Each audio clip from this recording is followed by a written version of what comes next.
Well, the minutes today were obviously extremely dovish, with 6-3 vote against more QE. Mervyn King and Paul Fisher joining David Miles in voting for more QE. To be honest, I would rule out a further interest rate cut, but it does look like further monetary stimulus is on the way, which will be supportive. So higher FTSE, probably higher stocks, but the flip side of that, of course, is a lower pound. The pound's been battered today again, but you're still quite bearish on it. Yes, we are. Yeah, I don't think the fall in sterling is at all unwarranted, actually, with monetary policy likely to remain very stimulative, with interest rates likely to remain low for, frankly, years, and the ECB looking a bit more hawkish. Tail risks in the Eurozone receding a bit, then safe haven flows reversing, weak monetary policy. I think further falls in sterling are likely. Against the dollar back in 2009, if I'm not mistaken, it fell down to what, 138? That's right. Is that a target?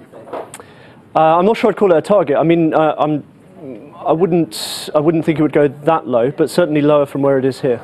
Okay, so that's the equities and the foreign exchanges. Now, what about the bond market? It seems a little bit harder to call.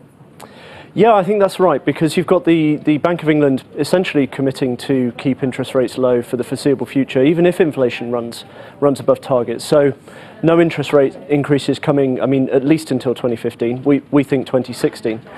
But yeah, inflation, as I say, is likely to run above 2%, probably peak above 3% this year. So you've got forces pushing in both directions. All this central bank stimulus, it's obviously seen a sharp move lower in the pound.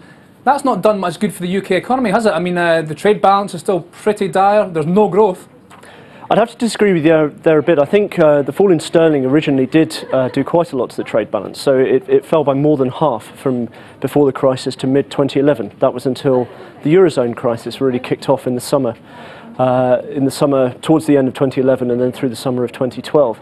Sterling appreciated, exports to the Eurozone fell, and I think that really harmed the trade balance. So further falls in sterling should help. Let's keep it in perspective. The effective exchange rate is down not more than 5% over the past couple of months. Obviously a lot more against the euro, but less against the dollar. So I think it'll help a bit. But that's one reason why we think sterling probably has further to go. The UK is running a current account deficit of 3.4% of GDP, which clearly isn't sustainable in the long run.